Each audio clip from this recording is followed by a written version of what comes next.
तो हेलो दोस्तों, फिर से हम आपके लिए एक नई कहानी लेकर आए हैं। ये कहानी है किन्नर की। अगर आप चैनल पर नए हैं तो चैनल को सब्सक्राइब कर लें। ये कहानी आपको ज़रूर पसंद आएगी। किन्नर या हिजड़ा हमारे समाज का वह तबका है जिसे सारी दुनिया में केवल लिंग के आधार पर कई तरह के अधिकारों से वंचित किया गया है। सबसे बड़ा सवाल ये है कि क्या किसी का लिंग उसकी बुद्धिमानता का परिचायक हो सकता है, या हमें अपनी बनाई हुई नीतियों पर फिर से विचार करने की आवश्यकता है। मुझे आशा है ये सीख देने वाली कहानी आपको इस विषय पर गंभीरता से विचार करने के लिए प्रेरित करेगी। अंजलि और दीपक में बचपन से ही गहरी मित्रता थी। दोनों एक ही स्कूल में पढ़ते थे। बचपन से ही दीपक का रवैया लड़कियों की तरह था। ज़्यादातर लड़के दीपक को लड़कियां के साथ रहने की वजह से ही चिढ़ाते रहते। हालांकि दीपक को इस बात से कोई फ़र्क नहीं पड़ता था। लेकिन जैसे ही दीपक 10वीं क्लास में पहुंचा, उसने अपने घर पर लड़कियों की तरह कपड़े पहनना शुरू कर दिए। दरअसल दीपक किन्नर था, लेकिन उसके माता पिता ने ये बात सभी से छुपाकर रखी थी और अपने बच्चे को सबकी नज़रों से बचाकर लड़कों की तरह पालते रहे। लेकिन अब दीपक को लड़कों की तरह रहने में घुटन होने लगी, क्योंकि उसे अंदर से एहसास था कि उसका शरीर भले ही लड़कों की तरह दिखाई देता हो, लेकिन उसकी भावनाएं लड़कियों की तरह हैं और इसे यही जीवन पसंद है। बस फिर क्या था, दीपक ने अपने वास्तविक रूप को पूरी तरह अपना लिया और स्कूल पहुंच गया। उसके बदले हुए रूप को देखकर स्कूल में मौजूद छात्र छात्राओं के साथ शिक्षक भी हैरान हो गए। अंजलि ने अपने दोस्त के पास पहुंचकर उसके नए रूप के बारे में पूछने लगी। दीपक ने रोते हुए अंजलि को अपनी असलियत बता दी। हालांकि अंजलि ने उसे दिलासा देते हुए कहा, तो क्या फ़र्क पड़ता है, मैं तुम्हारी दोस्त हूँ और हमेशा रहूँगी। लेकिन अंजलि को डर था, दीपक के इस बदले रूप को स्कूल के बाकी बच्चों स्वीकार करेंगे या नहीं। हुआ भी ऐसा ही। पहले ही दिन दीपक को पूरी क्लास के सामने जलील होना पड़ा। सभी विद्यार्थियों ने उसके लड़कियों वाले कपड़े देख उसका मजाक उड़ाना शुरू कर दिया। लेकिन जब बात सर के ऊपर हो गई तो दीपक रोते हुए अपने घर वापस आ गया। दीपक के साथ हुए बुरे बर्ताव की वजह से उसके पिता को बहुत बुरा लगा। वे अपने बेटे को स्कूल लेकर पहुंचे और उन्होंने शिक्षकों को अपने बेटे की सच्चाई बताते हुए कहा कि मैंने अब तक सबसे छुपाकर रखा कि मेरा बेटा किन्नर है, लेकिन अब सबके सामने आ चुकी है। तो मैं आपसे चाहता हूँ कि विद्यालय में दीपक को लड़कियों की तरह कपड़े पहनकर आने की इजाज़त दी जाए।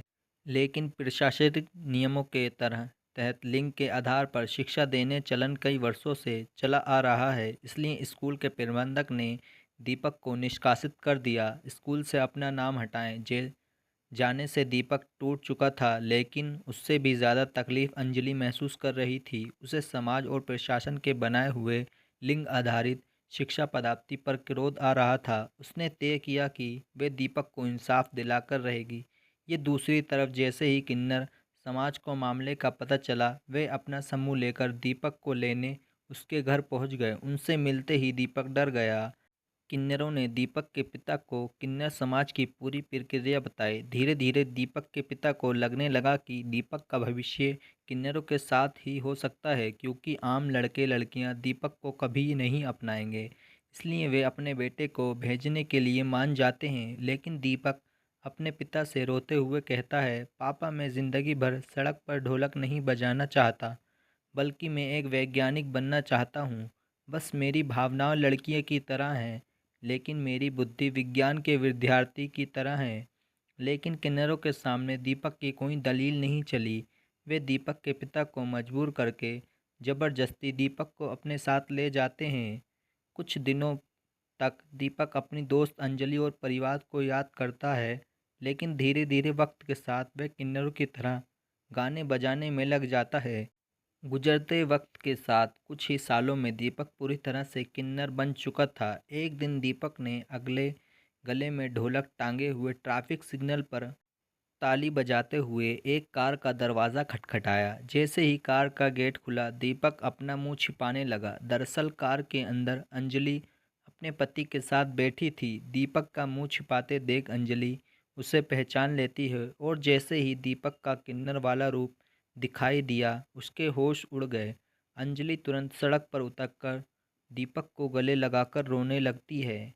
दीपक अंजलि को चुप करवाते हुए कहता है कि तुम मेरी चिंता मत करो, मुझे अब इसी काम में मज़ा आने लगा है और अब मेरी यही दुनिया है। लेकिन अंजलि बचपन को याद से जानती थी, उसे पूरा यकीन था कि दीपक बड़ा होकर देश के लिए एक बड़ा काम करेगा। लेकिन आज तक वे गले में ढोलक टांगे हुए लोगों का मनोरंजन करने पर मजबूर है। बस फिर क्या था, अंजलि ने दीपक को इंसाफ दिलवाने का बीड़ा उठाया। अंजलि के पति एक वकील थे, इसलिए उन्होंने अपनी पत्नी की बात से सहमत होकर किन्नरों को स्त्री पुरुष की तरह समान अधिकार दिलाने हेतु मुकदमा दर्ज करा दिया। ये मामला अपने आप में बहुत बड़ा था, इसलिए न्यायाधीश ने मामले को सरकार के अधिकारों को हवाले देते हुए अनिश्चित काल के स्थगित कर दिया। लेकिन अंजलि कहाँ रुकने वाली थी, उसने किन्नर समाज से मिलकर एक आंदोलन की शुरुआत कर दी। धीरे धीरे आंदोलन का रूप विशाल होता गया। आंदोलन के नेतृत्व कर रही अंजलि ने अपने आक्रामक तेवरों से पूरे मीडिया जगत में तहलका मचा दिया। देखते देखते मुद्दा अंतर्राष्ट्रीय होने लगा। जब नेताओं को किन्नरों के आंदोलन की ताकत का पता चला तो वे तुरंत अधिकारों के साथ किन्नरों की मांगें सुनने पहुंच गए। अंजलि ने सार्वजनिक दलील देते हुए कहा कि किन्नर समाज का एक मनुष्य की तरह सामान्य अधिकार चाहता है। जिस तरह स्त्री और पुरुष को पढ़ने लिखने नौकरी अधिकार होता है, उसी तरह किन्नरों का भी होना चाहिए। क्या किसी की बुद्धि और विवेक की कोई कीमत नहीं, लिंग ही सब कुछ है। अंजलि की बात सुनकर नेताओं के बीच फुसफुसाहट पर होने लगी।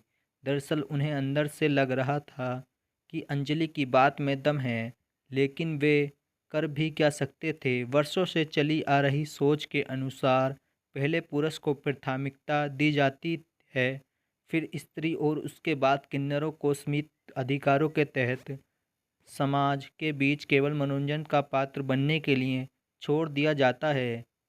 नेताओं ने किन्नर समाज को आश्वासन देते हुए कहा कि इस पार्लियामेंट की अगली सुनवाई में ये मुद्दा प्रखर रूप से उठाया जाएगा। तब तक के लिए आप लोग अपना आंदोलन रोक दीजिए, अन्यथा कानून व्यवस्था को संभालना मुश्किल हो जाएगा। किन्नर समाज ने समझदारी का परिचय देते हुए प्रशासन के समझने पर आंदोलन रोक दिया। लेकिन अंजलि ने अपने शहर से बारूद के ढेर में चिंगारी तो लगा ही दी थी, बस धमाका होना बाकी था और इसी के साथ कहानी ख़त्म हो जाती है। तो दोस्तों, ये कहानी आपको कैसी लगी कमेंट में ज़रूर बताएं। इसी तरह की कहानी सुनने के लिए हमारे चैनल को सब्सक्राइब करें और इस वीडियो को लाइक करें। तब तक के लिए गुड बाय, मिलते हैं नेक्स्ट कहानी में।